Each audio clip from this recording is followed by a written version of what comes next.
I'm LaVora Perry, and Nia Dawn Perry Richardson is on camera, and we're interviewing Sheila Sharpley for Case Western Reserve University's Social Justice Institute's Voicing in Action project. Today is February 22nd, 2014. Okay, so Sheila, tell us about yourself and the history of your family. Well, my name is Sheila Hunt Sharpley. I grew up here in East Cleveland. I've been here since 1965. It was my mom, my sisters. I have 9 sisters and 4 brothers. And we all went to Shaw. Graduated from Shaw, and Well, where'd you live before you came to East Cleveland? well, before I came to East Cleveland, I grew up on Wade Park, but I don't remember that because we moved. I had to be about 3, so everything I know it's been here in East Cleveland. All my memories have been here. Where on Wade Park did you live? On Ashbury by Ashbury 105. And, all 13 of you, all 14 of you, you and your siblings, lived in the same house in East Cleveland? No. Off and on, it was a rotation of siblings in the household. My mom only had 3 natural children, but my dad had children. We grew up knowing my father's children, and we all grew up as siblings. So at any given time, my mom would go get my sister Ava or my sister Wanda, and she'll bring them over to the house. Or, at one point, they were living with us, going to school from East Cleveland, living with us in the household. So it was kind of, at any given time, it'd be, like I say, it's 3 naturals, but it'd end up being maybe 7 of us in the house, Okay. And out of your siblings, where do you fall? Are you the oldest or the third or what? Well, coming from my mom, it's 3. I'm the baby. Inclusive with my dad, all of the kids, siblings there. I am, 4th from the last. It's 3 under me. Okay. And your dad, he had how many different moms with your other siblings? Or just one mom? Other mom? My dad has been married 4 times. Yeah. And So, each wife had children? No. Okay. No. Only, 2 of the wives had children. Okay. So, what can you think back? You've already said that in your house there were always a lot of kids. Mm-hmm. So how was that? It was fun. It was never a dull moment. Of course, everybody had their own way about them, but it was exciting. We fought.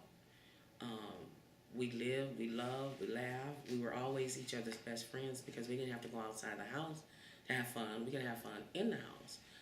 So it was a lot of fun. It really was.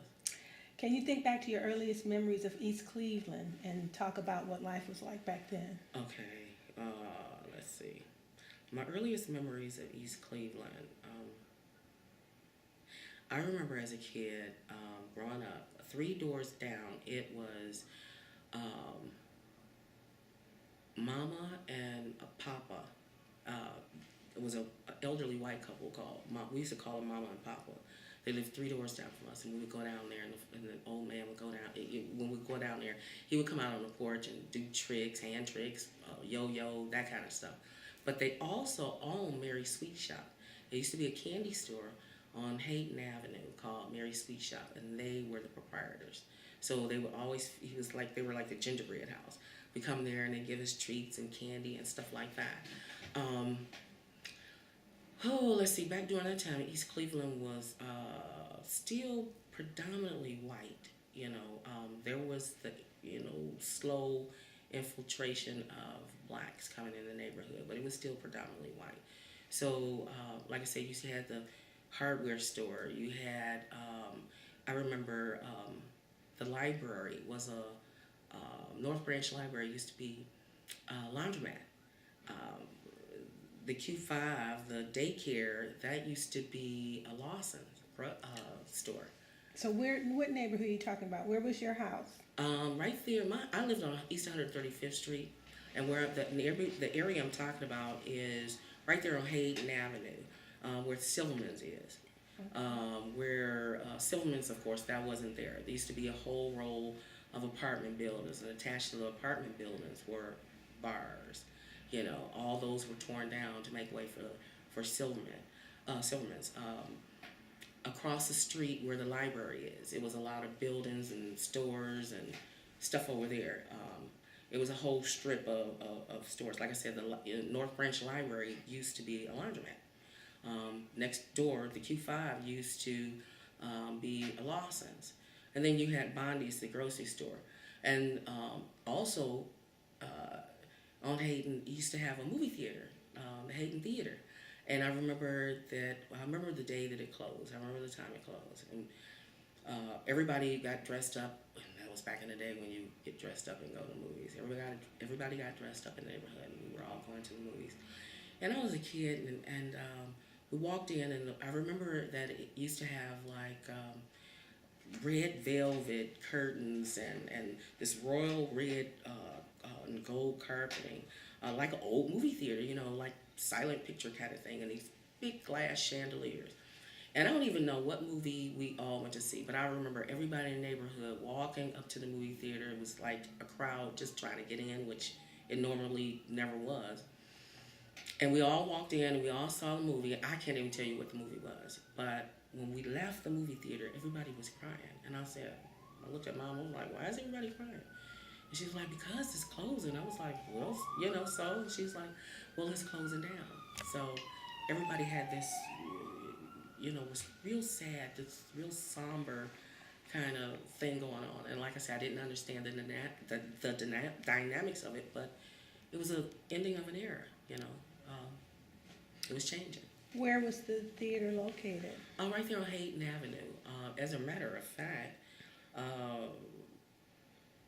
right there, you know where East Cleveland Cable is located? Mm-hmm. And you know that infamous field where the girls were found, one of the girls were found? Right there. Mm-hmm. It's right there. And you're talking about the three young women who were found murdered by this past summer of 2013. Right. And also I have a picture of it, the theater. Okay. This is an old Can you hold picture. that up so the camera can see it?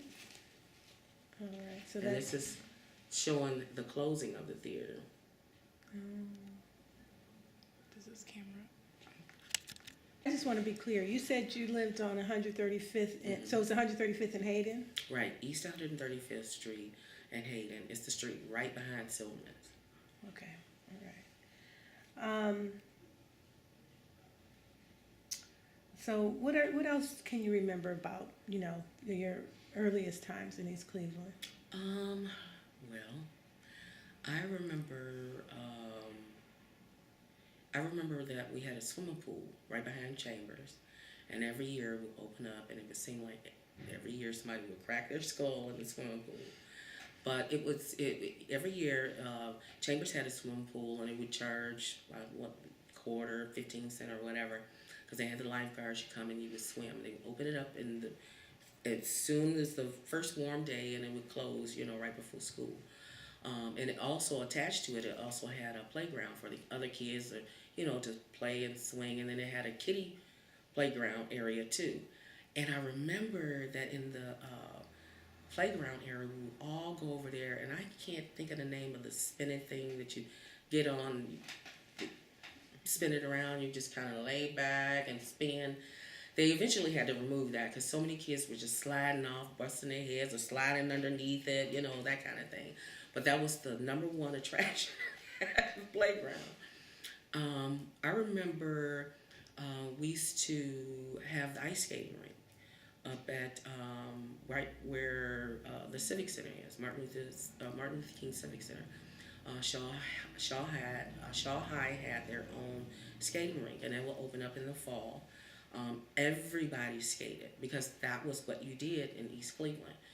As soon as fall hit, everybody got skates, and they went up to the skating rink, and that's what you got for Christmas. You got skates. So it was an ice skating rink? It was an ice skating rink. Mm-hmm. and they would sell cocoa. And I didn't go. I never learned. I was one of those ones that never learned how to skate. I just went for the socialness of it.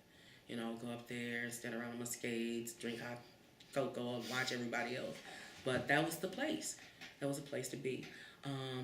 East Cleveland also had, when the Hayden movie theater closed, they also had packed it up with the Continental.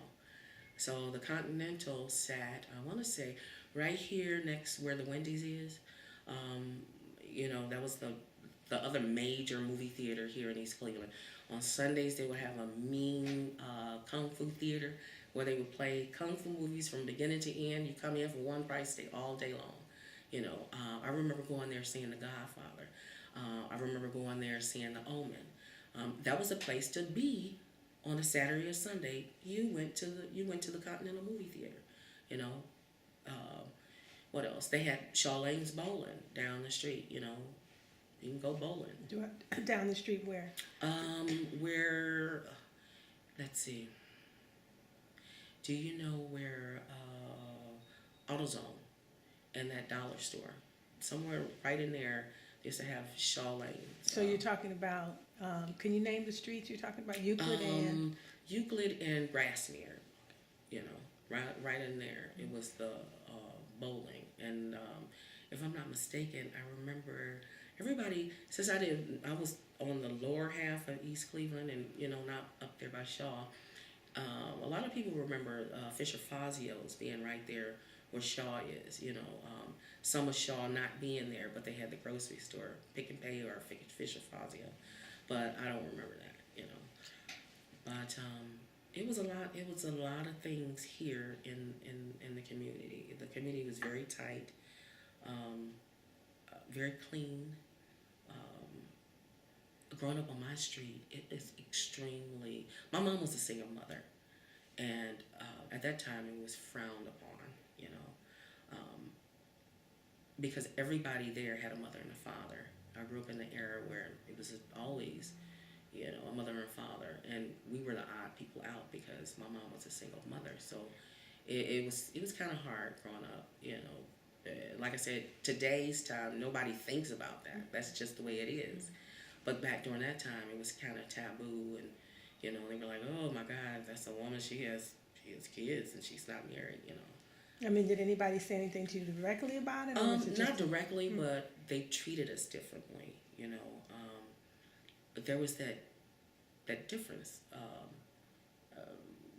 Because I think they associated, I don't even know why, but they associated us not having a father with being bad, being thieves, being, I don't know, everything negative, fast, or, you know, all of that, you know, because it was just my mom. They even treated my mom differently, you know. They had a street club that was real tight, and every summer the street club would get together and we had camp. And at everybody's house, they had different things that you would do. You spend the week at that person's house, you know. And Miss Black, the lady next door, she did the arts and crafts, and we would go over there and build our popsicle sticks and blah, blah, blah. And then Miss Taylor, they were the house that did the field trip, so she was the one to take us down to the lake and blah, blah, blah.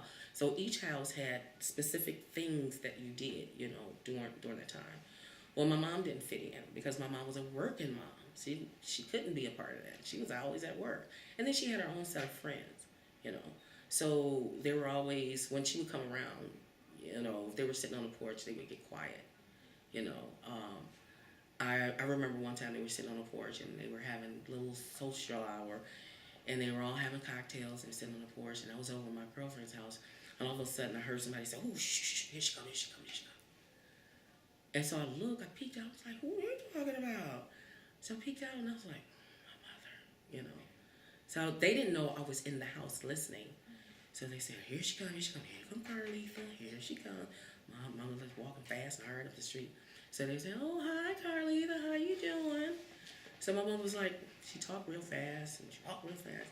And she was finding you. So they said, would you like to come up and have a drink? They were banking on her saying no.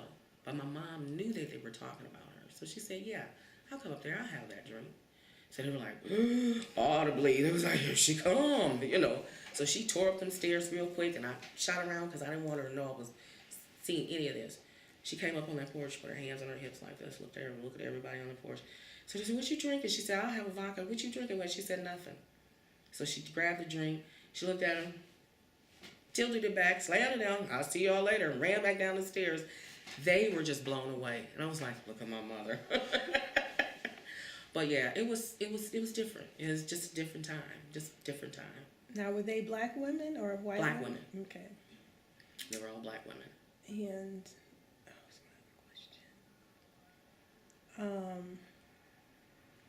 did your mom ever talk to you about this whole dynamic that was going on? No. She just pretended. My mom was a very proud woman, and she just pretended like it just didn't, it didn't happen, or it didn't affect her. Not like that, you know. And she wanted it not to affect me, but it did, because we were different. We were considered different, and we were treated differently, you know. So did anything ever happen to you along those same lines? As far as It's because your mom was a single mom. Yeah. I remember one time going over this one lady's house. It was two Miss Taylors on the street, and I remember going over Miss Taylor's house, and her daughter had every Barbie you could shake a stick at, dollhouse, and she had a room that was phenomenal. She had a canopy bed. Everything was white. It was new. It was pink. It was pretty, and it was just hers. Whereas for me, I always shared a bed or slept, where I could on the floor, or with everybody else. So when I walked into her room, I was just blown away. I was like, wow, look at her room. It's beautiful. She has her own bed. She has a canopy. Our dolls were all lined up. We all ran up there, and I guess I must be about 3 or 4 years older than Leslie at the time. And we were upstairs, and her mom says, Leslie, if you all leave out of this room and this room is not clean, I'm whooping you. So, you know how kids playing, we forgot about that, and everybody was, Dad, you're it, and somebody ran down the stairs. Next thing you know, all the kids ran down, we all ran down the stairs. I got to hit the bottom of the stairs, and I remember what her mom said, ooh, is she gonna get in trouble? I was always a thoughtful kid. So I went back upstairs, and her room was tore up. It was just everything. I made up her bed, and I put her pillows back on the bed. Plus, I was just admiring it. And I put her dolls back up, and her mother came in here, and she said, what are you doing? I said, I was just cleaning up her room because she said she was getting a whooping if her room wasn't clean. She said, you get out of my house. You get out of my house right now. Did you take anything? I said, I would never take anything. She said, get out of my house and don't you come back in here anymore. Don't you come back in here anymore. I said, okay, I'm sorry. Not knowing, I didn't really understand it as a kid then, but I know now. And then the same lady, fast forward, let's say 4 or 5 years, I'm downtown, and that's when they used to have, Higbee's? May Companies, May Companies. And we were all at May Companies, and downtown, the May Companies on the ground level, the basement level was the discount. And that was back in the 70s when everybody had those big, looked like duffel bags, but they were purses. And I just want to clarify, you're talking about downtown Cleveland. Yeah. You say that. Yeah, downtown Cleveland. And I went there with my cousin and Miss Taylor's older daughter. Now, she's about 4 years older than me. We go downtown together, and we were standing down there, and all of a sudden, she got a hanker, and she wanted these pants, so she bent down to steal them. And so she bent down, unzipped her bag, and she was wrestling with him, trying to get them in the bag. And I'm standing behind her going, oh, my God. Rosalind. I'm looking at, and she's saying, what? All irritated, why? I said, it's somebody behind you. She turned around. It was security. He said, act normal. He said, if you create a fuss, then you're going to draw attention to yourself. Just act normal. I'm just going to take you upstairs. She was like, oh, she started crying and everything. They take her upstairs, Of course, they notify her mother is the same lady that booted me out the house. Her mother comes down there because they can't release her to nobody but her. Mother comes down there. I'm sitting on the stairs because in Rosalind's purse is my money for the rap, and I can't leave. Mom comes in, mad, She says, where's Rosalind? I'm sitting on the stairs because security is up the stairs. And I'm sitting there like this, and when I see her, I said, Rosalind's upstairs. She said, where's Rosalind? I said, she's upstairs. She tears upstairs. She turns around, she looks at me. She said, why are you not upstairs? I said, because I didn't steal anything. I didn't steal anything. She goes up there, gets Rosalind, they release her, we get in the car. Her and my cousin and myself, we get in the car. And her mom, Rosalind, tells her that I'm the one that stole the pants and that I put it in a bag and she got in trouble. So her mother is telling me, you stole those pants. I knew you were. I said, Miss Taylor, if I would have stole them, they would have arrested me and not her. They called her stealing the pants. So Rosalind's, please God, she's praying, telling me, because her mother's rear mirror is faced on me. She's sitting here. She can't see her face. But she's like this against the wall. Please tell me you did it. Begging me to say I did it because she didn't want to get in trouble with her mom. I said, I'm not going to say that. She said, who are you talking to? I said, Rosalind. She wants me to say that I did it. I didn't do it. I don't steal. I don't have a lot of stuff, but I'm not going to steal, It was just a big hullabaloo. My mom ended up having it. When I got home, my mom ended up going down and mom said, tell me the truth. You stole it. I said, Mom, I didn't. Rosalind did. She did. Well, fast forward a couple of years later. Of course, she never believed that I wasn't trying to steal in a room and that I didn't steal the pants. But it was her daughter who got, at Ameritrust, got charged with embezzlement because she was stealing, what you call those, traveler's checks.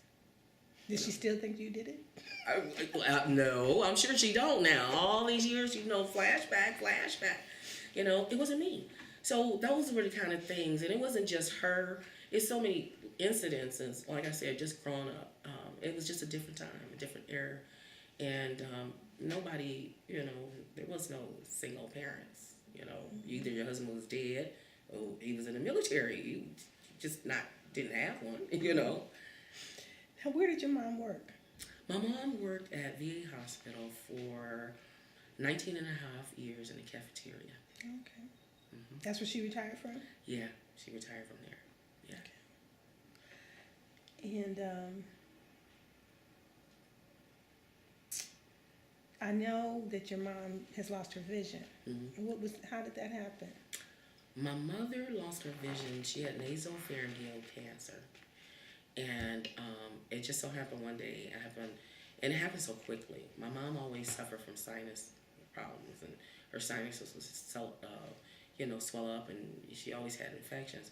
So when she started talking nasally, we were thinking there's another sinus infection. But then we noticed that when she looked at you, one of her eyes were traveling in like it was just wandering. So that wasn't normal. I remember the day I told my mom, I said, my sister had called me and she said, me and Mom went to the movies, and when we left, we were leaving the theater, she says Mom couldn't stand the traffic coming towards her and that it was making her nauseated and dizzy. And I said, that makes no sense. Well, that later on that night, I ended up taking her to the emergency room. She did have a really bad sinus infection, and they started IV, but they also ran a CAT scan, and they saw shading in between her eyes. Well, it turned out she had a tumor the size of a half a fist, and it was resting on her optic nerve. And so that's what was causing her eye to just gravitate inward, because it was there. So at that time, they had no other recourse but to aggressively attack it, because it was in the rain. So, pretty much, we have to do what we gotta do. For the next year, she went through the chemo, went through the radiation, ended up, and hear me when I say this, the type of cancer she has, the survival rate is not that high, but she survived. Okay. But as a result of the treatment, it cured it, but it killed a lot of other things, The treatment almost killed her. So it was a year after she was in remission, she started to say that, I'm not seeing. And when she was saying I'm not seeing, I was taking it as, her vision was blurry. Not understanding when she said I'm not seeing that what was happening every day when she was waking up, she was losing more and more of her vision. So in the morning, one day she woke up, she could see from the ankles up, a person from the ankles up, and then it got from the neck up, from the waist up, and then from the neck up. and then it just gradually pinholed out. It took 2 weeks for her to lose her vision.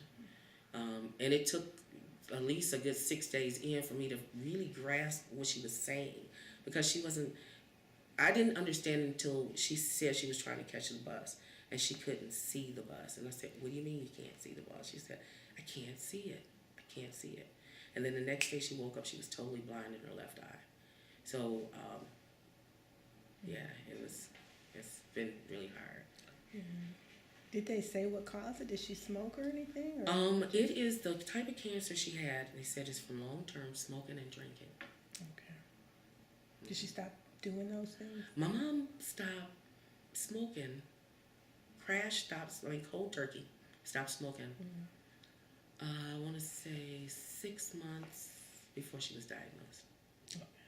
She just stopped. Mm-hmm. Okay. Well, hopefully we will get to interview her. I know. So in what ways has East Cleveland changed over time? Well, can I take a break? Mm-hmm. Okay, my mouth is getting dry. Okay, so yeah, my question was, in what ways has the city changed over time? I think over time, what happened to East Cleveland is that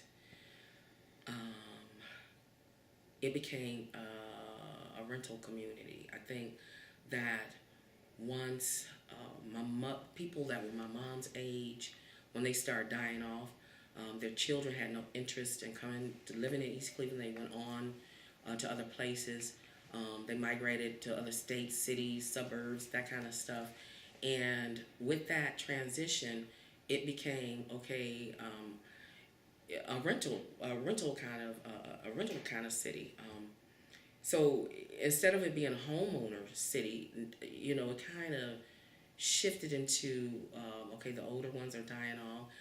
The young ones that are coming in, they're renting from the old ones, or maybe my parents died, they left me the house. I have no intentions on moving back to East Cleveland, but I'm going to rent it out. So you had a lot of absentee landlords, and like I said, you had a lot of renters who have no vested interest in the city because it's kind of transitory.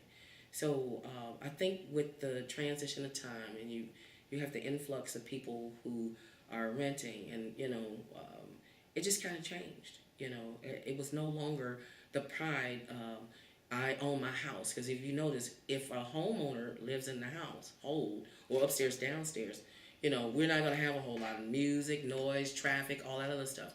But if you have a homeowner who lives in the next suburb or in another state, there's nobody there to house or police that or even care, So I think what happened with that, like I said, is just an influx of renters and kind of transient kind of people, So I'm wondering, because you're not the first person who said that, if the landlord, even though the landlord doesn't physically live even in East Cleveland, but if the landlord communicates pride in that property, comes by to check it out, or if they're not even here, sends somebody to check it out, sticks to, says, no, you cannot do this and that here, or you're going to have, you're breaking the lease. If that's written into the lease. Do you think that would make a difference if the landlord was more diligent about I their think property? I absolutely positively think that will make a big difference. But unfortunately, what's happening now is like the house is sitting next door to me. Well, I know where the landlord is, but he's had several strokes. His wife is up in age, and she's like, I can't do anything with the house, so whatever happened. So you had people who just moved in, wasn't paying any rent, squatters, stayed there until they tore it literally down, and now it's just sitting there. They still own the property, and the wife is saying, I'm too old, I can't fool with that, whatever happened, let the city take it over, theoretically, yeah, that can happen. It can be turned around if you had somebody come in who, like I said, young blood, that, or you don't even have to be young, but just a Managing concern. the property. Yeah, just manage the property. It was another alumni that went to Shaw. His name was, I'm saying like he died, Keith. McLaughlin. His father was an innovator. He was the first person ever to develop a drive-through, and it was Vipco right there on Hayden. You went there, you got your music. Every Friday went there. Was Teen there. She worked behind where you get your records and your 8-track tapes. And he developed a system where a drive-through, where you actually drive up, and he would come out and give you whatever it is you wanted. He was very lucrative, and this was way like in the early part of the 70s, that was going on. Well, Keith came up. He eventually moved to Florida, retired, moved to Florida. He sold the property, and the property changed hand, and it changed hand again. Now it's just all torn down. But his son came up with an excellent idea. What he said is that it would be interesting if all the alumni were to get together and we form since we have this big thing, every year, how come we can't get together and sit down, go to the table, and all alumni, whoever wants to participate, put in money, and we start buying up this property, and we'll call it the Alumni Association. And, everybody invest, X amount of dollars, and we all work together, we're fixing, and we all collectively own it together, Well, he presented it in a nice tiny package in a bowl, back during the time that, not Norton, but when we had Brewer, and it just never materialized. I don't know. It was so much stuff happening during that time. But speaking of mayors, the mayors. Yes, the mayors. And it just never materialized. I don't know. He had said something about they were going to talk about it or whatever it was, but it just never materialized. So I came to him, and I said to him, because I was the first person to respond, I said that would be one heck of an idea. I'm all over it. If you want to do it, I'm all over it. That's the least we could do. I think a lot of the money has gone out of East Cleveland. I think alumni that did well in East Cleveland, instead of coming back and putting the money back into the city, they took that money and went other places. We have a lot of doctors. We have famous musicians. As a matter of fact, we even have what was the lady who hit the lottery some years ago? And remember that whole shimmy sham thing came up with the other lady said that she won it, and it ended up being, it was some lady came forth and said, I got the winning lottery ticket, and she hired an attorney, and come to find out she was fraudulent. It was a fraud, and the ticket was actually won by another lady when she had got like $40-50 million. Well, she was an alumni from Shaw. She owned the bar down the street. Still within a mile radius of East Cleveland. She owned, I can't think of the name of the bar. When I tell you, Oh, it's actually in Cleveland? Is that it's actually in Cleveland. So she was still here, $40-50 million. You gave $1 million back to the city or to the school district or whatever, or $500,000 a donation or anything. Do you know how what that could have did to the city? When I tell you, she ran up out of here. The drinks were still sitting on the table. She didn't even close the bar and left and moved to Georgia. That's where she lives. Took her whole family and moved to Georgia. And I know for a while the bar was kind of tied up in litigation because literally she just was like, I'm out, And like I say, so many musicians. If I'm not mistaken, I do believe, I think Mayor Frank Jackson is alumni from Shaw, from East Cleveland. Mark Gordon from LaVora, East Cleveland. Kanya Doss, she's a musician from East Cleveland. It's so many people that are from East Cleveland, and the ones that are not so famous, that we don't know the name or their name is not out there, but doing really well, never came back and, to the community and put anything back into the community. They took it and left and took the resources other places,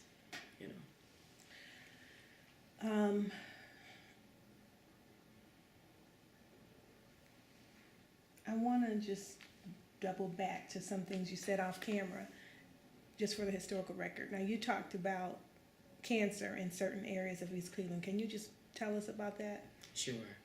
I grew up on East 135th Street, and when I was growing up, cancer was a thing for old people. You know, that was back during the days when somebody died in the house, they put a wreath on the door, and you'd be like, oh my God, somebody died. Well, now that's just the thing you do. It's just a wreath on the door. You know, on my street. East 135th, off of what street? It's off Shaw. Because there is East 135th Street off Man, but this one is off Shaw. And it's been just a plague of cancer on my street. I can't even tell you how many people have had cancer, including my mom. My mom's had cancer 3 times living on that street.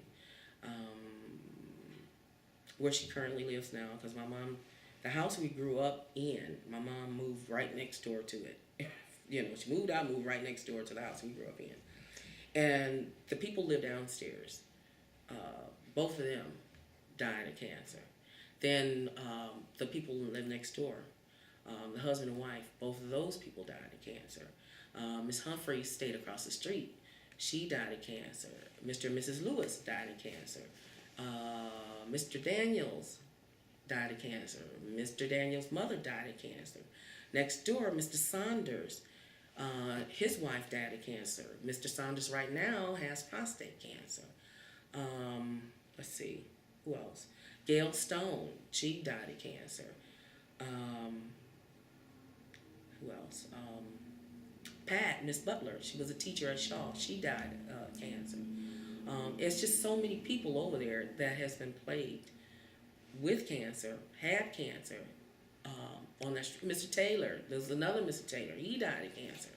You know, it's just been Miss Blackman. That's another one. She died. Her cancer came back and she died. And you said the youngest one you recall is The youngest one I recall is it was I can't think of this guy who grew up on my street. I used to play with his younger brother and sister. His younger brother's sister name was Pat and Ducky. I don't even know what Ducky's real name is, but their older brother, they moved off the street. He was only their older brother was only like 22. And his mom died of cancer. I didn't know she died of cancer. I just knew she died. But he moved off the street and he got custody of his 2 younger siblings. And then he told me that his son died of cancer 4 days after his mom, while he was living on that street, and his son was only 6 years old. So, you know, it's like I said, it's just been an influx of cancer. Like, I don't know if it's blowing, I don't know if it's radioactive, I don't know if it's the water, I don't know if it's the old sewer pipes, I don't know if it's some asbestos they disturbed or what. But I know it's just been a rash of cancer, and that is not normal. And we're not even talking about a mile radius. We're talking about a street. okay. And you talked about how you think the city's changed over time. And you kind of talked about what you think contributed to those changes. You said you think it's because of the renter situation. Do you think anything else contributed to the changes that have taken place? No, I really. I'm sorry. You said renters, and you also said the fact that people leave and don't get paid. Right. They don't. I think it's the both of them. The fact that they leave, they don't bring or give anything back, and that we have a whole transient kind of movement going on in East Cleveland. Whereas if you call a meeting, I remember going to one of the meetings that Chief Spots had given, and it was a community-wide, community call meeting. And we got up there, and literally, it was 28 people there. And he was so defeated. He said, you know what, I'm beginning to think that either you don't care or you just don't care. And it's both. Because the turnout was so low? Because the turnout was so low. If you have a whole bunch of people who have, like I said, they don't have a vested interest in the city, they're not going to come. They don't care about all that, because I'm not going to be here 6 months from now. So while, you know, or call to action, or just like the meetings they have here at the library, you know, they don't care. because they're not going to be here long. You have the average, I want to say, on my mom's street alone, I think it's 4 steady people, and that's the old people that are left there. But it's just like every 4 or 5 months, it's new people in, new people out, move people in, move people out. The house across the street from me has had 4 tenants in the last 3 years. So, they don't care. They don't want to come to the city hall and town hall meeting because they're not going to be here, And then the ones that are, they're older, and the ones that want to come, they might not can, might not can. Like my mom, she can't. I come, but, Do you think that racism has impacted you personally, and if so, how? Well, I remember growing up as a kid, across the street, there was a white family that stayed across the street, and the little girl's name was Dobby. And Dobby, I used to play with her all the time, and she was so mischievous, And it's funny because she was the one that was bad, but her mom thought I was bad because I don't know, I guess because I was black, I don't know. But her mom would always say, don't go over there and play with her. That girl is bad. When I was the one getting whoopings for Dobby because she was fascinated with my hair.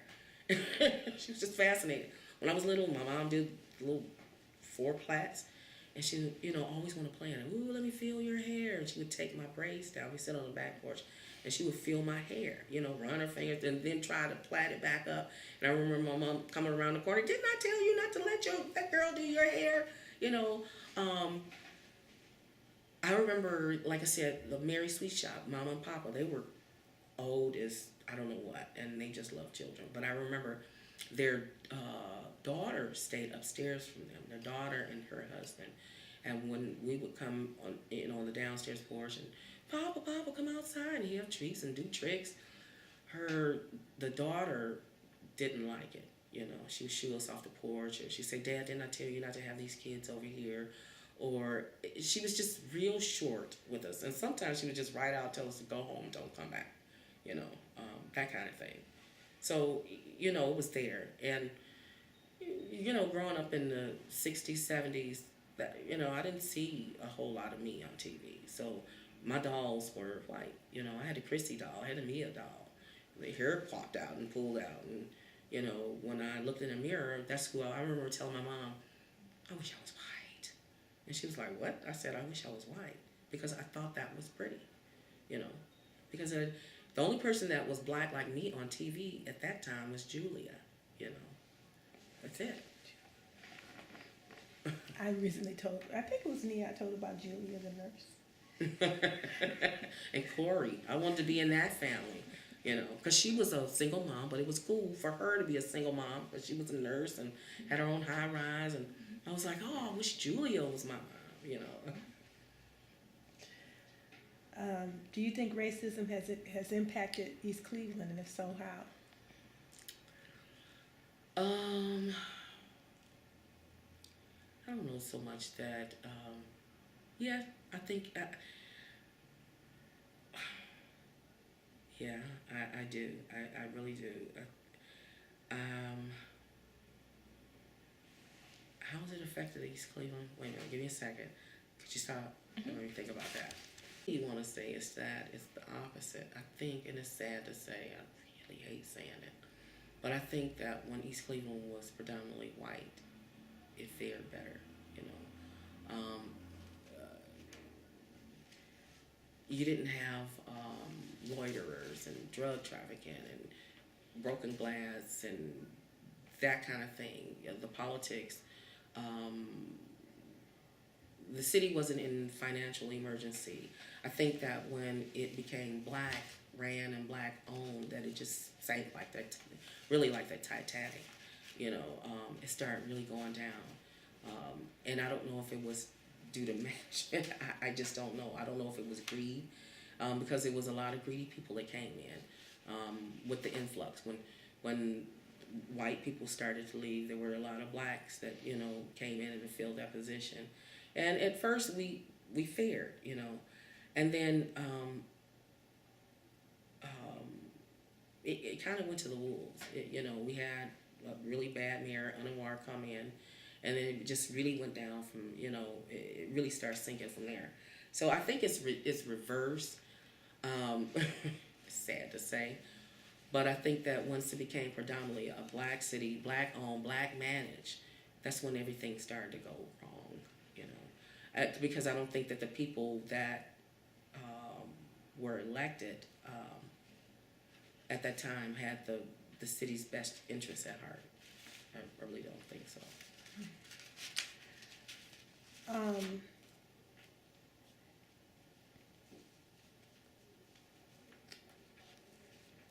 Is it possible that there were socioeconomic forces in play that like laid the foundation for the city's decline? For instance, some people have talked about the the redlining that took place, where the white residents were actually scared into fleeing by real estate agents who would say, you know that your neighbors next door were doing thus and such and thus and such. You should move because I got a house for you out in Beechwood, etc. So that people received those kind of phone calls, while black people were receiving the opposite. There's property available in East Cleveland. So that's one phenomenon that people say took place. And another one is that the white landowners were able to leave their property with violations without fixing them up before they sold them. But then when blacks bought the property, they were hit with citations for damages that should have been taken care of by the people who lived there prior to them. And so therefore they didn't have necessarily the money to fix those, the damages that existed. So those are just two areas where, I hear what you're saying, but I also wonder, because this type of phenomenon has taken place across the country, East Cleveland's not the only one. Even in the area, even just in Cleveland, I grew up in Mount Pleasant, and I know the same decline took place. And when I was a young person, we were already predominantly black, but it was predominantly black, steady working class neighborhood. The way you described East Cleveland once white people left, it didn't just immediately go down. Right. There were black people there, and it was a stable community. And also I wonder about drugs. And again, I had a friend once, she's deceased now, who described what happened to Illyria. She said that she remembers the weekend that crack hit. Her city went from, a stable community. The weekend came, and then people who were taking care of their mothers, who took care of their children, all of a sudden they didn't care because all they wanted was the crack. Right. And I saw the same thing in Mount Pleasant, but I wasn't living in Mount Pleasant at the time. I was living in New York. I returned to my home, and it was like, what happened? So I wonder, and I know this crack epidemic just kind of hit the United States kind of all at the same time in our urban communities.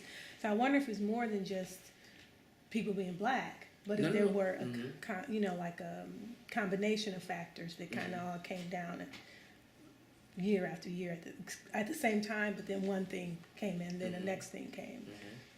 So I agree.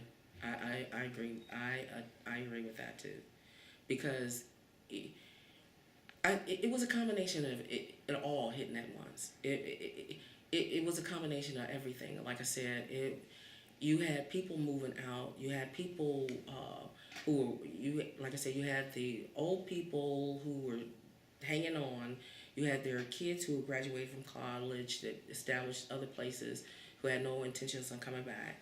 If you have this person living in this house all their life and then it died, they died, that's a empty vacant house. Now that could, all of a sudden with the vacant house comes a lot of other things that, that happen.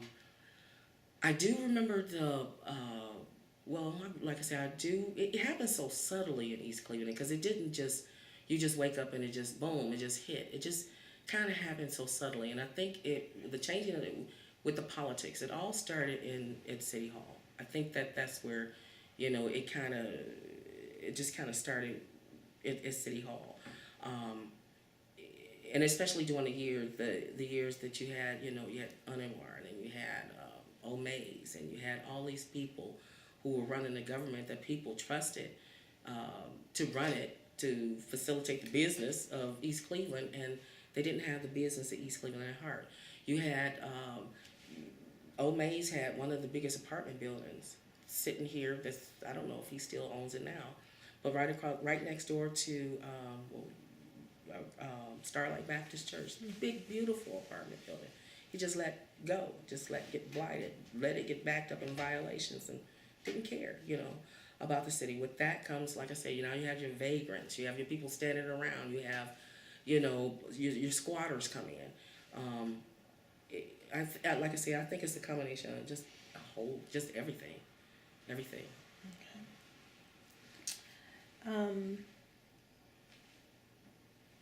Has inequality impacted you personally? Like, in any kind of way that you can think of? As far in relation to East Cleveland? Or just your life in general? Could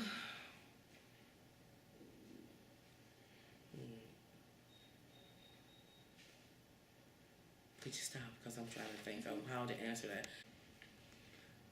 In East Cleveland, yeah, because, when I was a kid, and like I say, it was more white than black. I remember that most of the teachers were white, and they were female. I remember that it was a couple of teachers, Miss Eva, and my sister had a teacher that used to poke her all the time. When she talked to her, she would poke her. Miss Eva used to make me stand in the cloakroom. The cloakroom was the coldest part. Literally talking and frost to come out your mouth. When and she didn't do that to the white kids in the classroom. And like I said, I was never a bad kid. So, and my thing was, I would just forget it. Like, oh, I'm sorry, I forgot. Oh, I'm sorry, you told me to do. Did I say that? I would always forget. Nothing would merit me to stand in the cloakroom, but I remember standing in the cloakroom all the time as a kid. And Miss Eva's classroom. I remember my sister being poked by her teacher, my mom going up to school and telling the principal, I don't appreciate how she talks to my daughter. And I don't know verbatim what she called my sister, but that's what prompted my mom to go up to the school, was just her whole attitude towards my sister. I also remember, like, growing up, it was always that thing where, because we were black, we had to always be dressed. I remember going downtown Cleveland.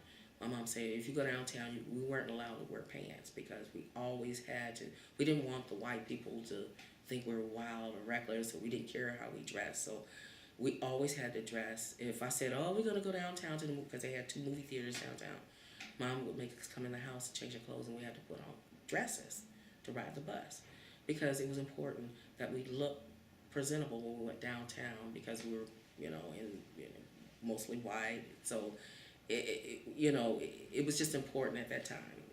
Anything outside of East Cleveland, we had to dress. And if we caught the bus, we had to be dressed just like it was Sunday, because it was important that we always look presentable, always. So I know I'm kind of rambling. I went off on another tangent. It's fine.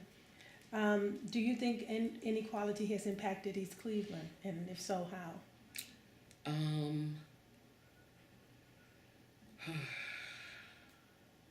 Yeah, you can just look at it.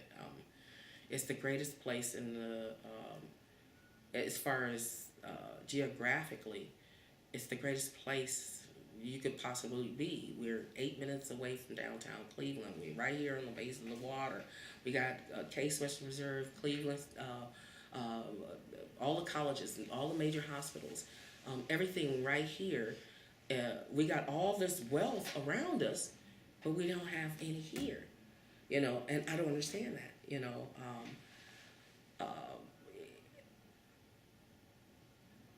I think because because it's predominantly black, we're forgotten people. It's like we're forgotten people,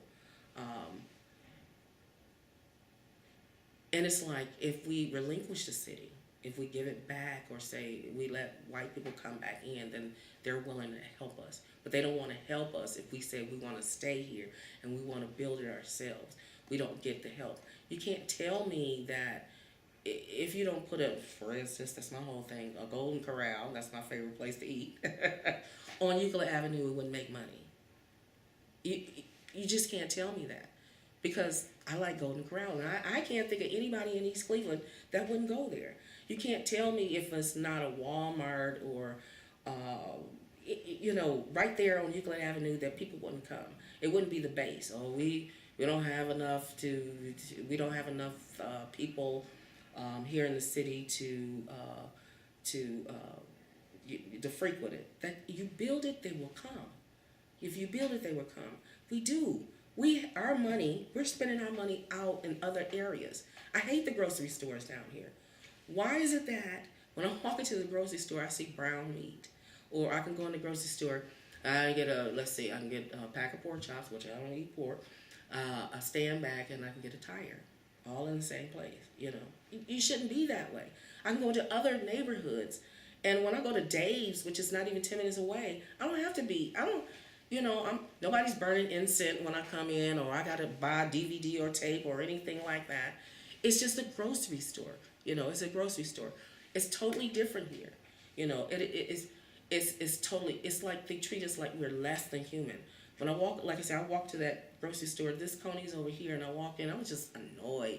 You talking about the one on Euclid and Superior? Yes, I walked in. Oh my God.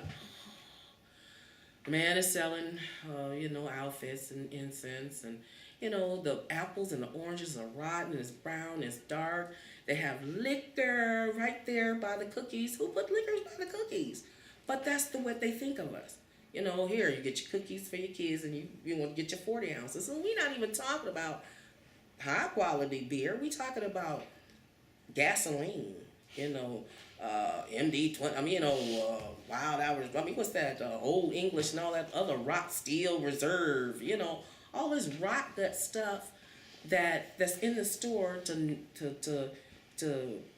make our children hyper and to dull us, our senses, you know, here, get drunk, you know, and like I say, they're not even giving us quality stuff, you know, here's, like I say, gasoline, you know, it's right there by the cookies. You know, but that's how they treat us. That's what we get. You know, this is a Mecca. This is a home where Rockefeller built. This is a historical point. You have the library. You have the library. You have the theater. You have all these things. You have these jewels. You have Bill Piano, who said he's not moving. He refuses to move. He's like, I will not be moved. He stayed. He was one of the few people that stayed. Where everybody else pulled up stakes and they stayed. Now it comes back, either you can buy a cell phone, get some rotten meat, or you can get some liquor. That's it. That's what we get. My brother, he goes to Cleveland State as a post-secondary enrollment option student, and he's in the class with the son of the owner of Coney's.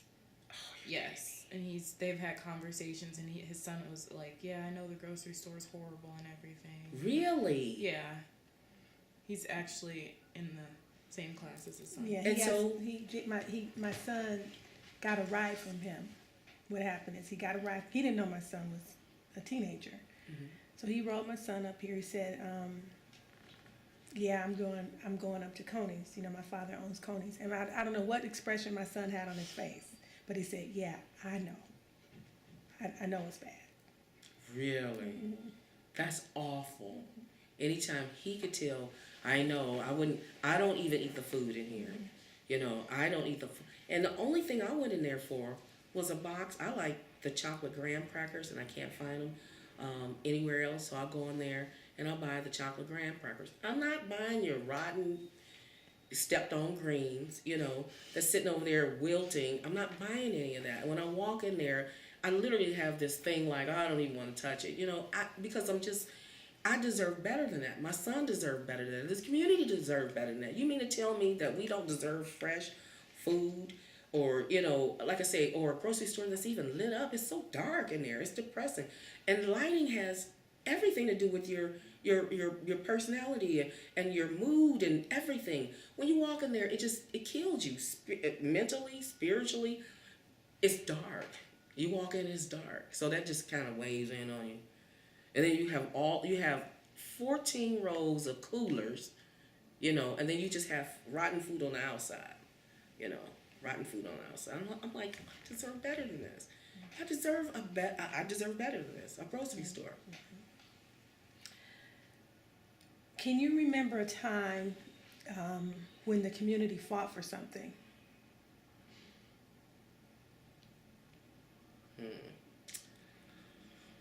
Let's see. Let me think. Can I remember a time when the community fought for something?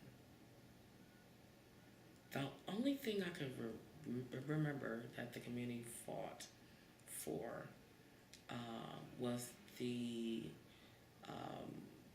didn't want to tear down the movie theater Continental, and they fought to try to keep that. And what did people do? What they did was sign petitions. They went up to City Hall, but pretty much it was nothing that they could do because it just kind of ran its course. Let me see. Is there anything else? Oh, when back a couple of years, maybe about 8 years ago, when East Cleveland was doing the big layoff for the police officers, and I don't know if Brewer was in office, and I think he was in office then. No. I forget who the mayor was. But anyway. Sarita Goggins? I think so. And they were doing that big layoff, and everybody rallied around, came up to City Hall. Even I was up there, with my son, and we were outside with picket signs saying, this, you can't do that, we need the protection, crime is amping up, and the last thing we need is, less police officers on duty. And at nighttime, they were only running 4 at that time. So where are you going to drop it down to 2? It's 3 miles, yeah, but it's a lot of miles to cover. So that, and let's see. I'm sure there's other things I just can't think of right now. What was the outcome of both of those times? Well, first of all, with the theater, why was the theater closing? Was it losing money? Or the theater was losing money, and they still had the 2 main theaters downtown. Plus, at that time, movies were becoming really expensive. When you say downtown, you mean downtown Cleveland? Okay. Downtown Cleveland, they had the 2 dueling movie theaters across the street from each other. I think one was the Hippodrome, and the other one was Grumpy Dome. I know it was, I forget, but it was 2 downtown, so everybody was, going downtown during that time. Movies got really expensive. Just like Miles Drive-In, towards the end, they only ran really old movies because to get new movies in, it costs money. And then, the whole movie thing is, who you know and what you know. You can get that movie and you play it over here, and you might get something older. So at that time, that's when they were doing a lot of reruns. New movies weren't coming to the theater. They were just basically rerunning a whole lot of old movies, a lot of old kung fu movies and, stuff like that. And what happened with the layoffs of the police officers? Did that go through, or was it able to be stopped? It was able to be stopped. They did stop the layoff. And it's funny because they closed the shot with my son, saying, don't lay him off because of him. And they closed it, and my aunt said, is that Micah on TV? I said, yeah. How old is Micah? Micah is 11. He'll be 12 on the 28th. Okay. Wonderful. So that fight actually resulted in a victory. Yeah, we won that. You're the first person I've interviewed that mentioned something other than the Fight for Huron Hospital, by the way. So Oh, these two things yeah. well, I knew about the police, but the Continental, I would have never known about that if you hadn't mentioned it.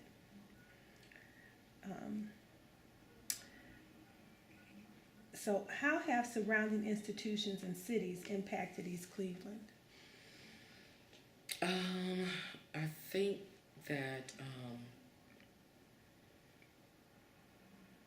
the surrounding institutions in East Cleveland, how have they impacted it? Well, in some ways good, in some ways bad. Well, now I think it's turning around with. That's kind of a tricky question. Some ways good, some ways bad.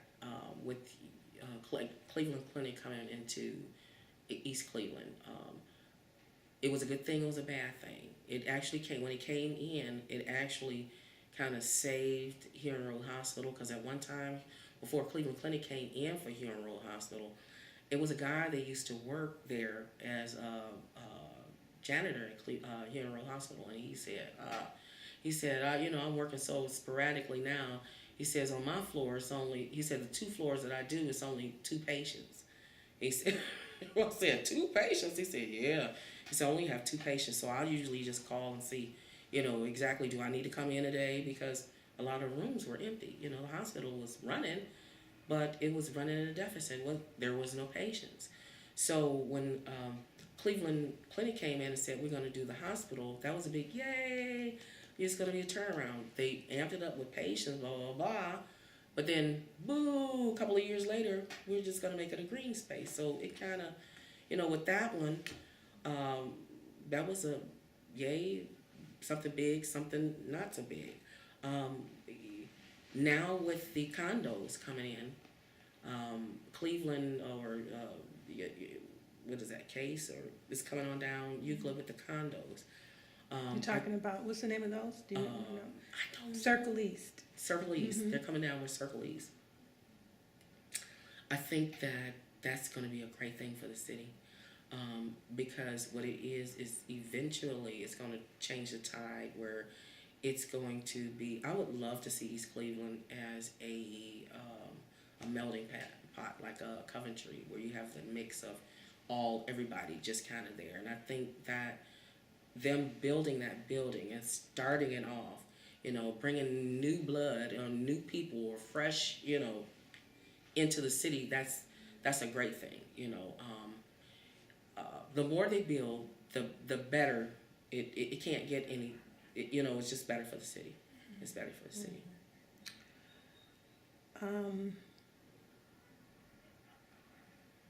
So what about the surrounding cities, Cleveland and Cleveland Heights? Do you think they've had any impact on our city?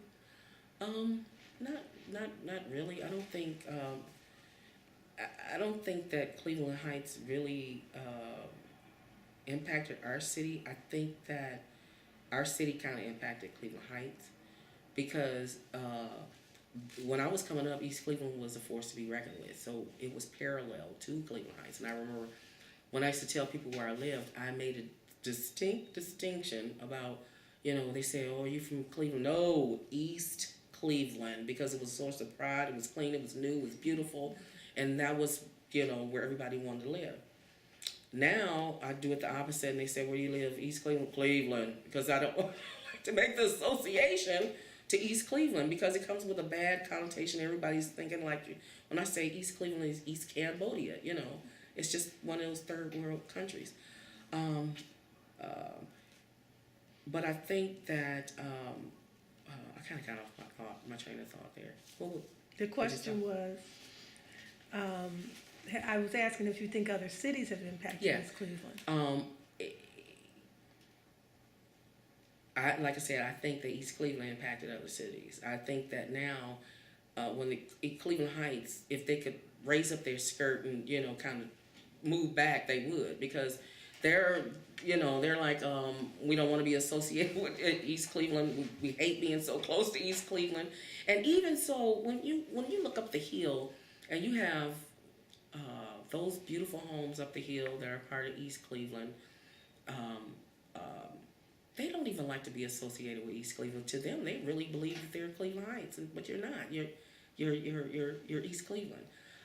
So you know, I think that now when people think of other suburbs, think of East Cleveland is down. Even Cleveland is like, oh, we don't want East Cleveland. We, you know, that kind of thing. Cleveland Heights is definitely like, oh, I don't know, that's kind of a blight. Everybody is, you know, kind of shuring away, but we are the crown jewel. What do you mean by the crown jewel? Just the location is everything, you know. And we're right here. We're, like I said, we're 8 minutes away from downtown. We have all the cultural centers, art museum, history museum, historical societies, music settlements. You have your Case Western Reserve. You have Cleveland Clinic, University Hospital.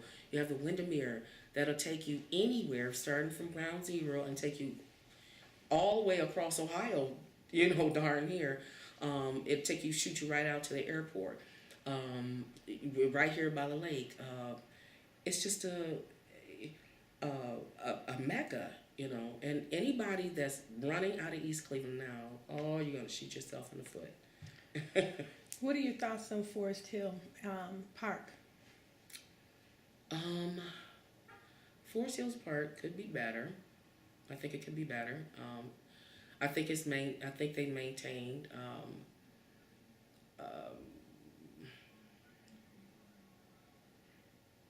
It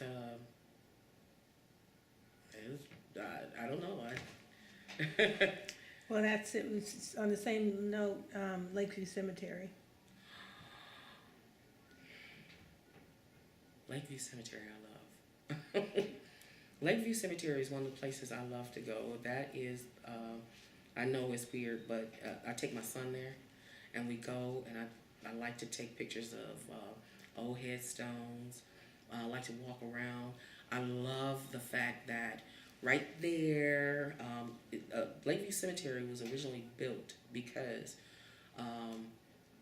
of the stone masons that were carving the headstones there. Well, actually, it was Little Italy was formed because all of them came from a lot of them came from Italy. They came over here and they were masons. And they formed Little Italy because that's what they would get up and they would walk over and they would do the cemetery. It has the largest Lakeview Cemetery has the largest Tiffany stained glass window in the world there, in which Tiffany himself came and designed the white oval building to house that glass. You have your dignitaries there. Go ahead. You mean the chapel? The Wade Chapel. Okay. The Wade Chapel. You have a whole bunch of dignitaries there. Oh, I'm sorry, could you stop it? I got this white thing going on in my mouth. But you have Elliot Ness is buried there. You have one of the founding members of AKA, they're there. You have the Stowe brother there. You have, it's like a who's who. You have your Rockefellers, you have your Severance, you have just everything. It's not a cemetery. It is a place to go, to reflect, to think, to have picnics. It's breathtaking. And I don't know if you know it, but they also have a dam in there that is absolutely beautiful. You have Garfield. Him and his wife are still above ground in a mausoleum there. It's just, it's not a cemetery. It is a museum, a museum. So, what is your vision for the future of East Cleveland? My vision for the future of East Cleveland is I would like to see it not so much as a residential area, but I think in order to change or move East Cleveland forward for me, I think that it needs to change. I think that instead of it being a residential area so much, I think it will be a great place for like a college area. I think that since we're right here, you got your Case Western Reserve, Cleveland State is not far off. You got your hospitals and all that other stuff. You got your nursing students and doctors and interns and that kind of thing. I think changing it into a place where it's more of a college town. Residents still have the residents and stuff, but more of a college town feel where they build more dorms and bring more businesses and stores and stuff like that. Still keep the park, still keep the historical homes, but a lot of the area that's blighted coming from Lakeview Cemetery, I think all that needs to be torn down, and start building of dorms, housing, for, it should change. You're talking about the area closest to the Cleveland border. Right, bring it all the way down. Up to, Brightwood. Brightwood, I think it should come all the way, total streets, some of those streets that only have 1 or 2 houses on it, just totally, gut it, tear it down. I think it should come all the way down to Lee Road. Oh, that would take away our house? No, the ones that, okay. not everybody's house, not everybody's house, but I think it's a lot of streets, like one half of Carlion, the upper half of Carlion, it's like a war zone. Mm-hmm. Tear all that down. Mm-hmm. Tear it all down. That bar that sits over there that is closed on the opposite side of the street, what was the name of that? It's the Cubby, the whatever.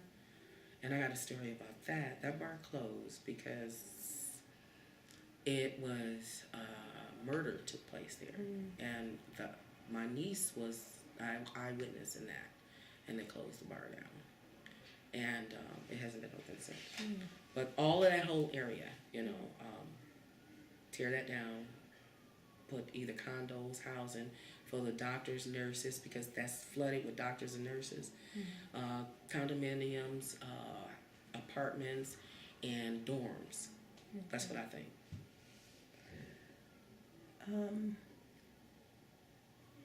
What do you think the major issues that would need to be addressed in order to better your neighborhood and community and city?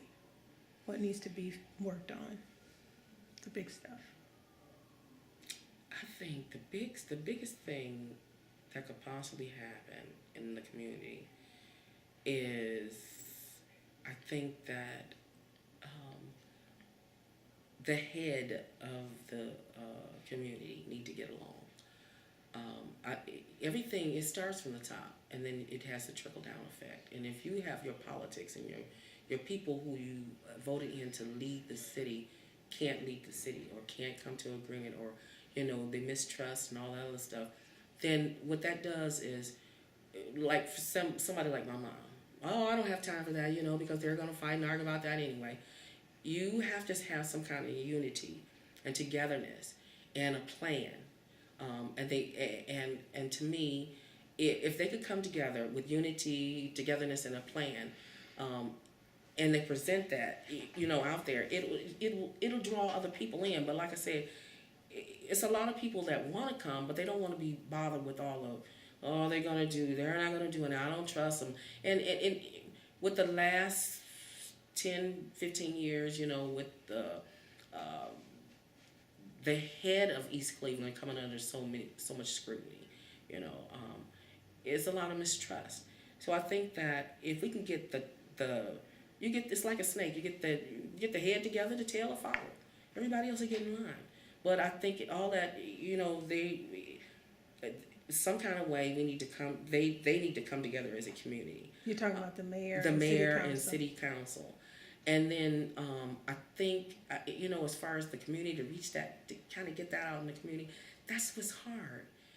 Because, like I said before, they have open forums where they say, well, come one, come all, I need you to come. But how do we get the other people involved? How do we get people to come out their houses? How do we get people to care? Is it through rallies? Is it through, I don't know, because I was a part of the whole thing where they built the playground over here. Mm-hmm. And which one? Right here behind the Civic Center. Oh, okay.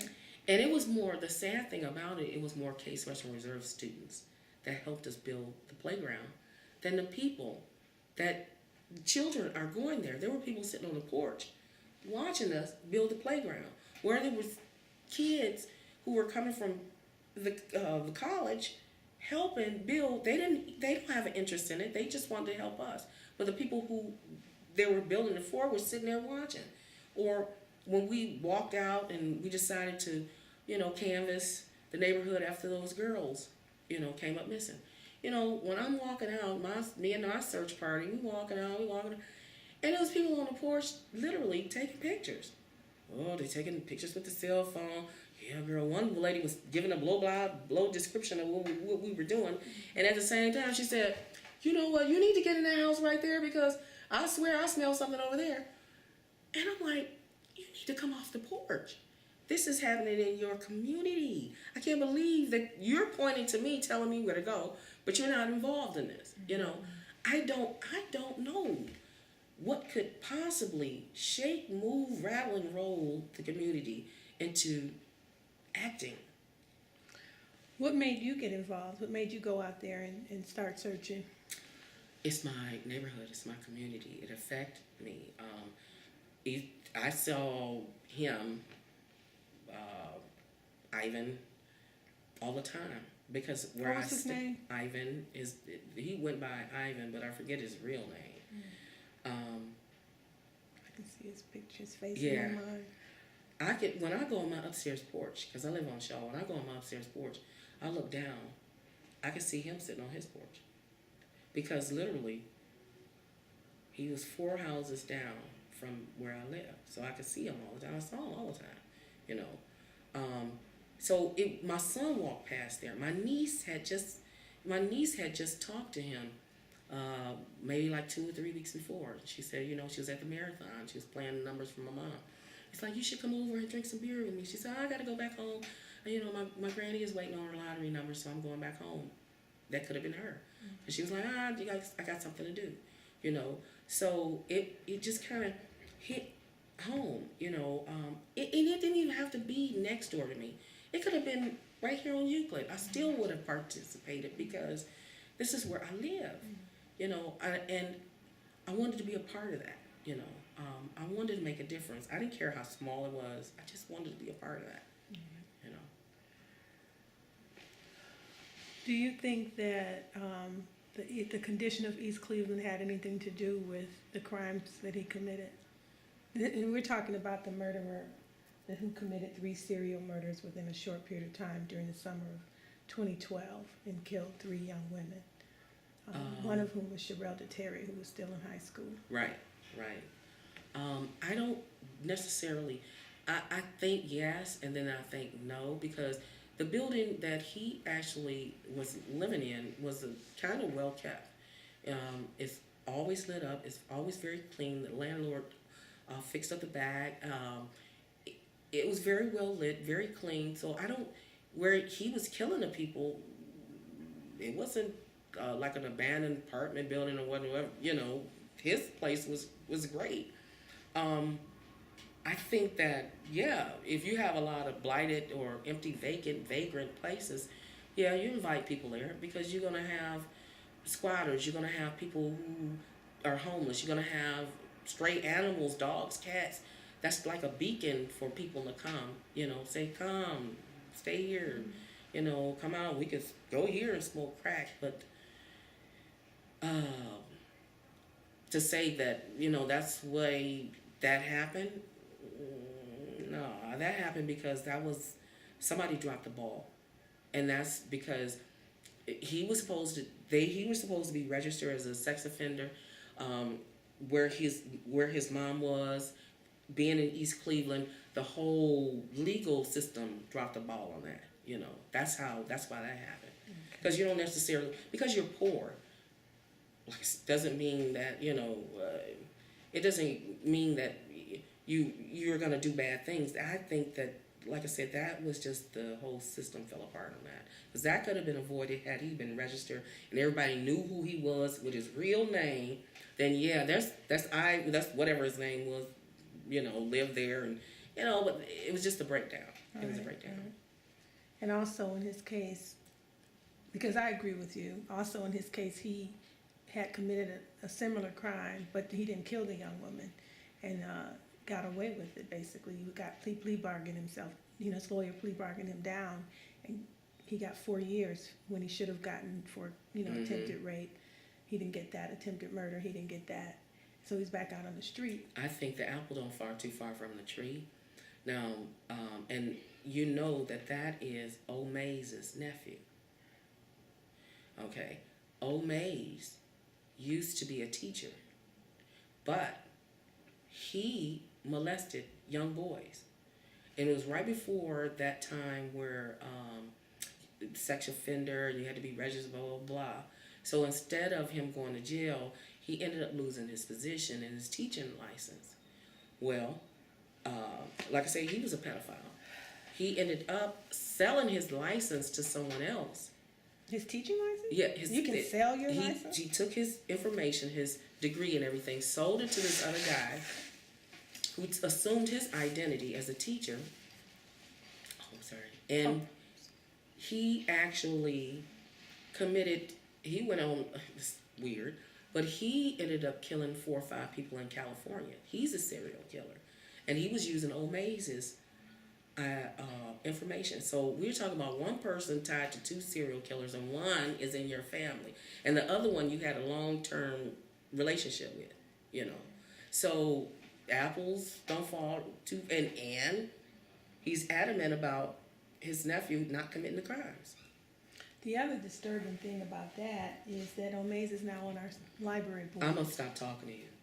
And it's like, when I first heard that, because I didn't realize that until last week when somebody else told me, it's like we have apparently no memory of the past. Exactly. How could we possibly put somebody on our library board when some of the major users of the library are young people? Mm-hmm. How do we have a pedophile on our library board? Exactly. We have a pedophile on our library board. And then every meeting that we have that is, with the city, through the city, by the city, even when the council had their first official meeting, swearing in the new council members and that kind of thing. And I don't know where they had it, but I don't understand how is it that he is still addressed as Councilman Mays. Councilman Mays, would you like to keep time? How is he keeping time and he's not a council member. He's not an elected official, and you're still giving him official duties. Right. I don't get it.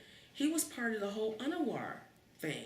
He was one of the main ones. So I don't understand how he's officially still official and he hasn't ran or been elected for anything.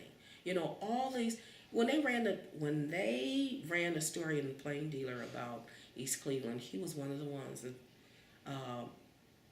picture was made front and center on the Metro section, talking about how his building was backed up in so many violations for the city of East Cleveland. And then they were saying how he owed thousands of dollars back in property taxes, and you're sitting on the council. How can you do that, But yeah. What are you prepared to do to participate in making East Cleveland better?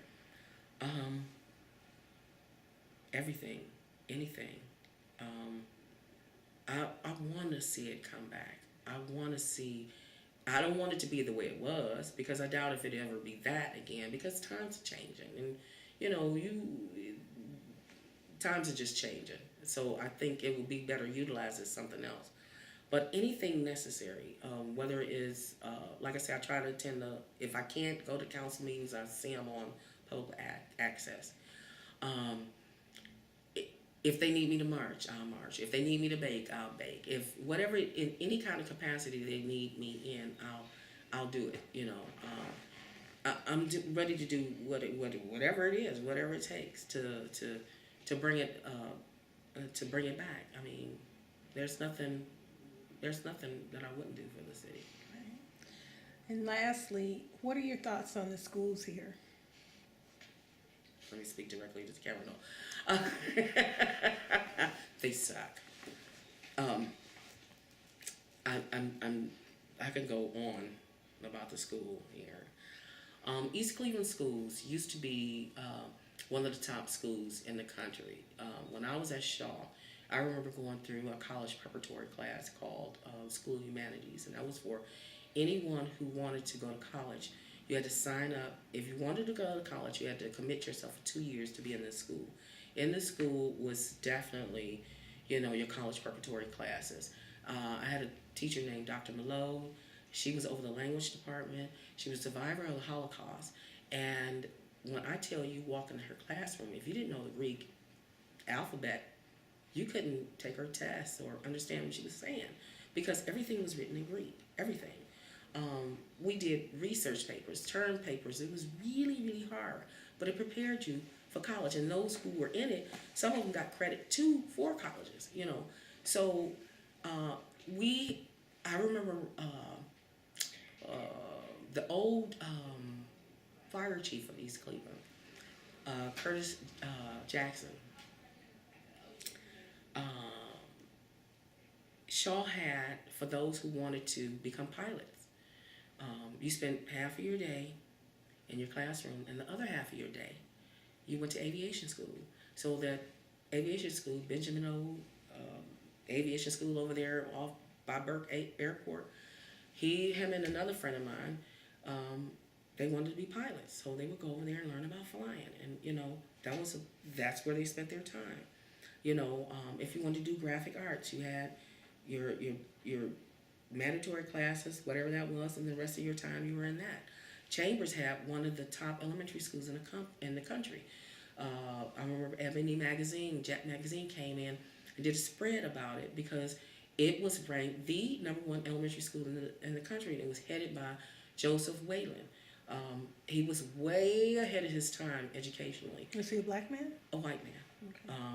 Way ahead of his time educationally. I remember in Chambers he implemented extended school year program, and the extended school year program was for those. It was a program where he wanted all the kids to not just do the R's, reading, writing, arithmetic, that kind of things.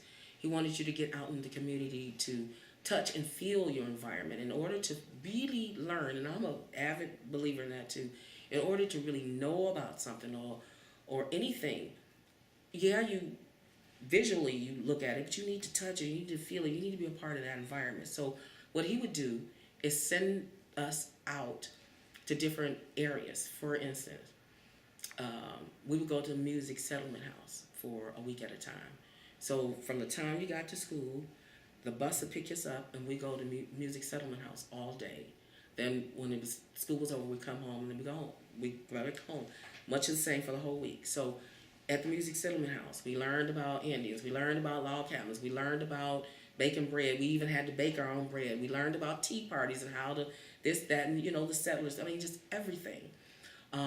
Then we would spend a week at Hale Farm. And then when you got to the 6th grade, you could spend a week overnight at Hale Farm, And when you went there, they told you how to tap trees and, honey and auctions and pigs and ducks. And so, therefore, your education, it became 3D.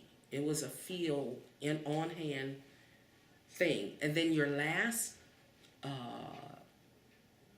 2 months of school, that's when he constantly focused on the math and writing and all that other stuff. The only other thing is that for the extended school year program, kids, you had to go to school most of the summer because all the rest of the year you spent your time at Hale Farm, museum, this, that, and so out in the community experience and everything. And then you had to come back in to get the other half of it. So it made us all well-rounded. I remember that Joseph Riccardi was the music teacher and Dr. Alvin Fulton was the band director. And so he had a program where the band director, the musical people would come to the elementary school. You can't teach a kid about anything if you're trying to reach them at junior high or high school because that level, they're already set.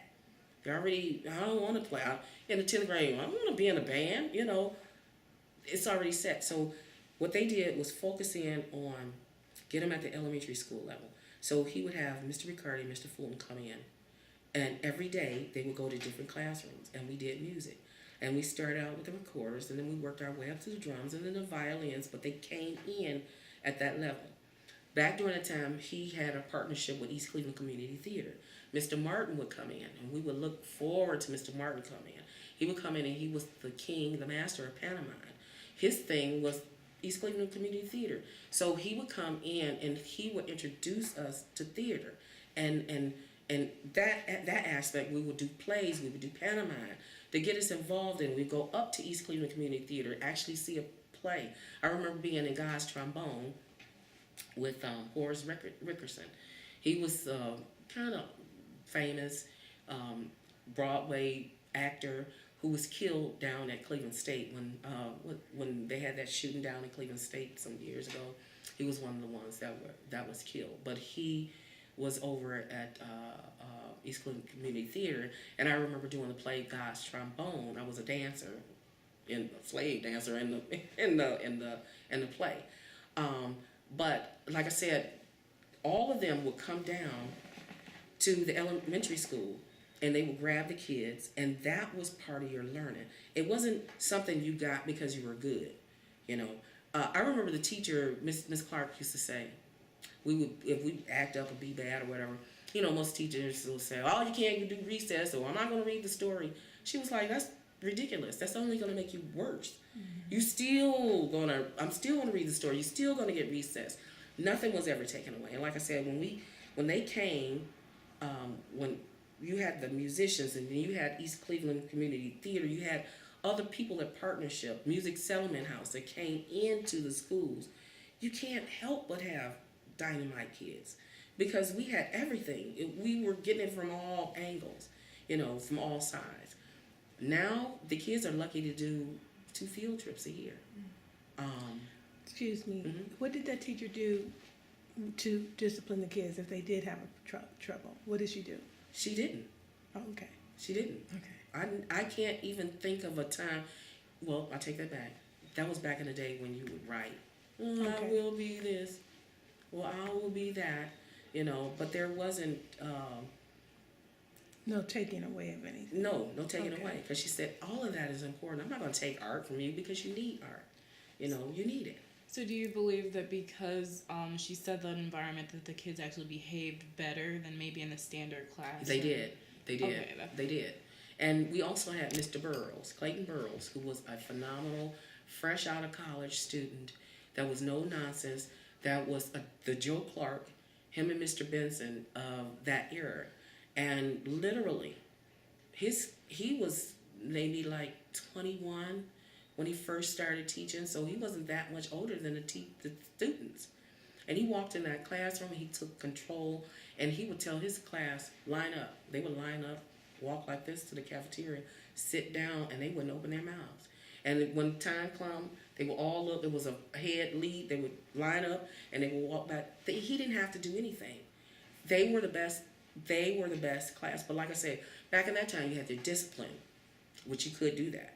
And then, like I said, you had all this other thing that was going on. You had, like I said, all that factored in. You had the playgrounds. You had the swimming pools. You had the skating rink. All that, you know, was right here. Right here. Now you don't have any of that. Now they're focusing on math and reading, but they don't have librarians in the school.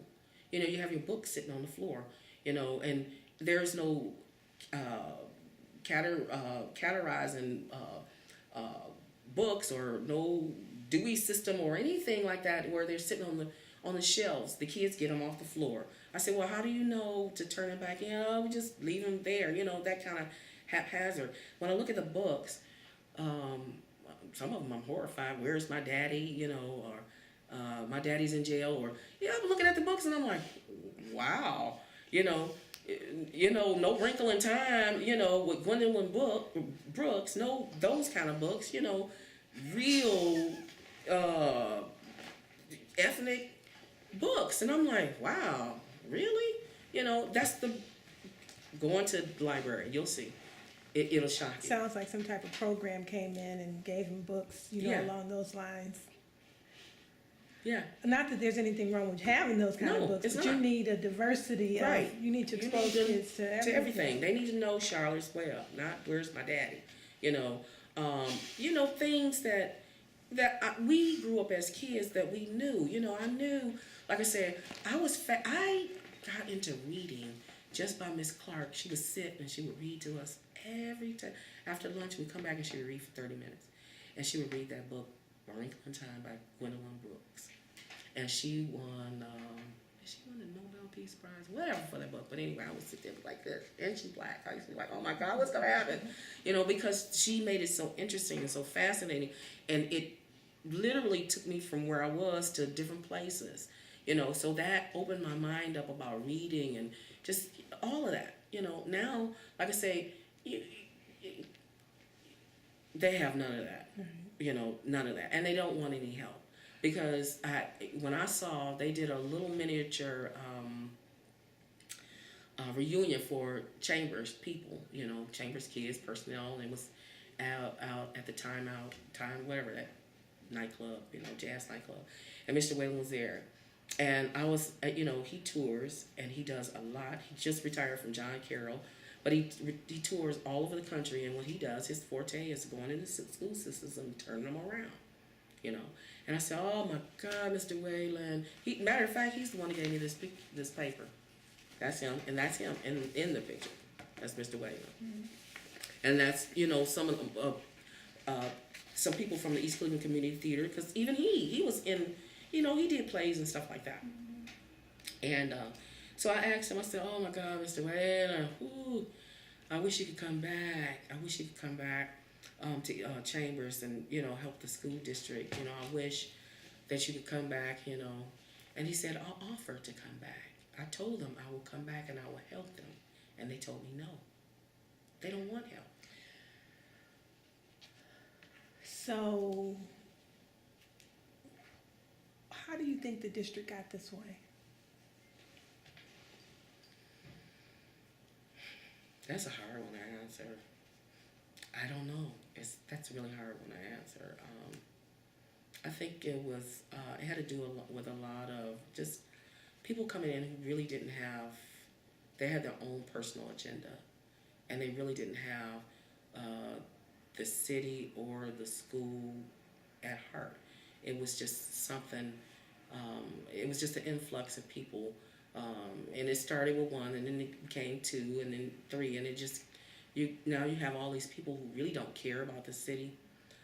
Some of them really didn't even live in the city. They were just here to get what they could get out of it, and not really, caring about what's happening in here. So if you could change one thing to try to turn things around in the city, what would that be? I would get rid of all, if I could, in order to change the city or to change the environment, I would change the people in the city. And I know that's a hard thing to do, but I would change all the people in the city. And the only way you could change the people in the city is change what you have to offer in the city. I think by building condos, housing for college kids, you're going to change the texture and the vibe in the community. Whereas now you have, like I said, very transient. You have a whole lot of renters, a whole lot of people that are non-plus, non-interest, non-this, by changing the structures, you're going to change the people. Mm-hmm. And that in and of itself, just changing the people, you have to start there. You have to bring in homeowners, people who want to buy into East Cleveland. Because if I buy a home here, then I care about if you cut your grass, if your music is too loud, or that kind of stuff. But if I'm renting, I don't care. I'm not going to cut the grass, Like I say, you have to change the people, and you need to bring in homeowners. You need to bring a different vibe of people. So, and then if you could change one thing about the school district, what would that be? I would bring back Mr. Whalen. I would bring him in. I would bring in Mr. Whalen, and I would bring in Clayton Burrows, because they both came up with proposals to come back into the city, because Mr. Burrows taught in the district at all levels, from elementary to high school, and he retired from Shaw, And he spent some years just coming up with a way to, at that time when the school system wasn't even bad and he seen it was faltering, he had came up with a plan. You know, I got a 5-star plan that could turn this around. They were like, no. They were like, I no. met him when I was student teaching at Superior. He was the principal. Yeah. And I know that later on at that school, he built a community garden, which was later just, I saw it over the years just die. Mm-hmm. But he had done that. But I remember one thing he told me, because at the time I was student teaching, I was in a classroom with a teacher who wasn't really, we'll say, committed. Mm-hmm. Just going through the motions. Right. And, you know, I was a student teacher, so student teachers, you know, always have lots of ideas and stuff. So Mr. Clayton told me at the time, he said, without mentioning anybody, I know who's doing their job and who's just going through the motions. He said, I see the whole picture. But when you're in charge, you know, you have to have some of this and some of that. Mm-hmm. So it let me know Right. that he recognized Right. what was happening in the classroom I was in. But he was, you know, he was really phenomenal. And I remember one of our other students in my class, young white student, mentioned having worked with Mr. Clayton and how just impressed he was. And Mr. Yeah. Clayton was the thing. You Yeah, know? yeah. So, He really and truly was. It's funny because him and my sister are very good friends. Mm-hmm. And my sister was the very first class that he taught at Chambers. When he came, he was her very first class. And as a result, they, through the years, they cultivated a friendship. So, you know, like I said, he wasn't much older than his students, but he commanded. And he demanded respect. I call him Mr. Clayton, Mr. Burroughs. Yeah. You know what I mean. Yeah, I know. But he demanded respect, you know, and he didn't necessarily have to do anything. It was just the way his aura, you know, and he made kids want to learn, you know, just to want to be more, you know, and that's lacking in the school. You have teachers that are counting down to retirement. You have teachers who totally can't relate. You have teachers who's been in the district over 30 years still doing 1975 stuff. You know, it's totally unrelatable to the kids now in today's society. You have very few teachers that are passionate about what they do. They're just drawing down a paycheck. And the last thing you want to be is disconnected from what your students. Like I said, I had a teacher. My son had a teacher in the second grade. Like I was telling you before, petroglyph was a word, and I'm like, in the second grade, where are we relating that in the city of East Cleveland? A petroglyph? I don't even know. You know, how could we use that in a sentence? I went to the pentagram. I mean, what? You know, so you have teachers that are totally unrelatable that should have, you know, long time retired. They can't touch them because they've been there so long. You know, the district is like, oh, I can't say nothing to them. I don't want to get sued. So they leave them there.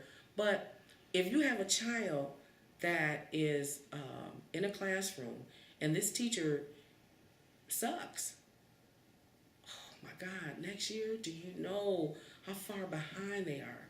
You know, it's the worst thing ever. I mean, you can fire pretty much, you can fire a doctor, you can fire your electrical worker, you can fire anything, but the hardest thing to fire is a teacher, to get them out, because you got the union and everything else backing them, so they can stay there, not doing, like I say, petroglyphs. Right. 30 years later, totally unrelatable to the kids, you know. So maybe we need to get a new system in here, which would have to come by vote, where voters have more control over the school district. Absolutely. I think the old blood, I think that I think the school board needs to be totally. I'm glad that Tiffany's on there because that's new blood. I think that you have people on there that say they're for the school but not really doing anything. Case in point, I think they're two-faced. Oh yeah, I'm trying. Well, to go back, I'm not doing anything. Because if they were really for the schools, then we wouldn't have the same leadership that we have. We most certainly, and we would not still have a F grade in our district, saying that our kids are failing. We have a school district that uh, right across the street from where we stay is they tore down a house. The house was owned by should have been on the National Historic Registry. The house was owned by John T. Gill, and he was he built Tower City. Now, like I said, the house should have been on the registry of historical places because we were talking about East Cleveland had your architects. That house is sitting right next to the old Peter Pan Donuts. That's the Elliott Knox house. That was a famous architecture company back in the day. That place should, matter of fact, it is on the historical registry, but it's fallen into total disrepair. A strong wind can knock it over now. You know, money should be here in the community to save those. Well, anyway, that house, John T. Gill, they did an article about it. You know, I forget in the Plain Dealer, and it was talking about how beautiful it was. You know, the architecture, who owned it. You know, it's a shame that it's in this area that has so many jewels that are being torn down, and the people don't know what they have. Where is it located? Matter of fact, it was on the corner of. Was it on the corner of Carlian? Because it's the beauty shop. It used to be the beauty shop. I know where I see it. The vacant. Matter of fact, they just tore the house down in February. Well, that house, like I said, was the man who built Tower City, John T. Gill.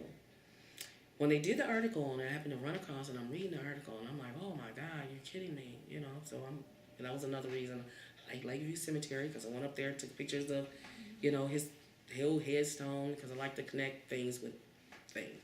So I'm looking at it, I'm reading the article and I'm like, oh my God, really? I said, this house was owned by John T. Gill. Wow, this is so fascinating. So the guy was saying how it was sad that East Cleveland had all these jewels. The city is so poor, they can't do anything with it, and the house is falling in repair and blah, blah, blah. So somebody chimed in and said, well, I know exactly what house you're talking about. The house is gorgeous. And, I'm going to see if I can get volunteers to go up there and help me to clean it out. Well, come back. I had some volunteers over the weekend, had some firemen, and a couple of police officers to go up there and help me, try to clear out the debris in the house. And it's a shame that the house is going into disrepair, and shame on the city, blah, blah, blah. And the person who's making the comment was Dr. Bahovier. When you pull up the deed to the house, it's owned by the Board of Education. So they could have stopped it. They could have stopped it. Right. You're talking about you making yourself a hero. Making yourself a hero. But you're the one who owns the house. You're the one, you own the house. Oh, and you can buy, kudos people, that's great, that's wonderful, But when I pull up the title, I'm like, this is owned by the Board of Education, really? You didn't do anything. But you made yourself big. And that's what I found that she does that a lot. She was always saying, I'm fighting for the community, and go back to, I'm fighting for the community. Well, is there anything else you'd like to say? For the record, anything at all?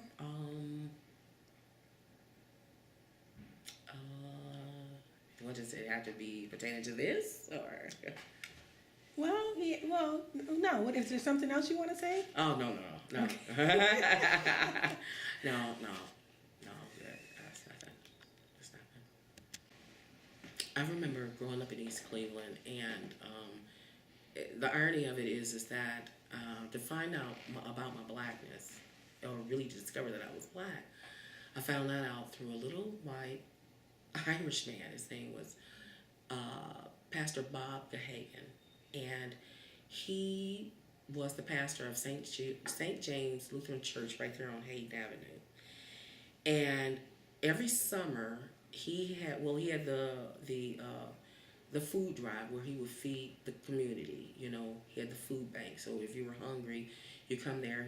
We would all take turns to volunteer and stock, give groceries out to anybody that was in need. You either come or we'll take it to you. That's what we did as kids.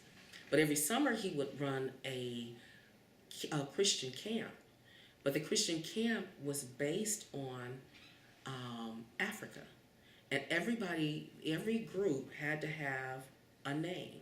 Either you were Watusi, or you were a Zulu, or you were Ashanti, and your whole time in camp, that's what you studied, that African tribe and everything there was to know about the African tribe. And at the end of the camp, the group that knew the most were the winners, so you actually got trophies. He was the one who taught me all the words and all the verses to lift every voice and sing, you know. And we had a singing competition. Here was this little white Catholic, Pastor Bob Gahagan, who was spot on in Black history. To this day, I know as much as I do because of him. He was the one who planted that seed. Not my mom, not my teachers, but this little man who came in and said, "You matter. Your history shouldn't be a mystery, and I'm going to be the one to teach it to you." And he taught it to me. And he moved off. He's in New York now. He has a parish stand now there, and he's soon retired. But I want to say for at least 7 years of my life growing up, he was a part of my life. And I, like I said, I learned about me, and it was okay for me to be Black, and I accepted my Blackness because he accepted it. I can't even describe it, but he made me okay with being who I was, because he helped me develop a sense of pride and teach me about me, about being Black. Thank you.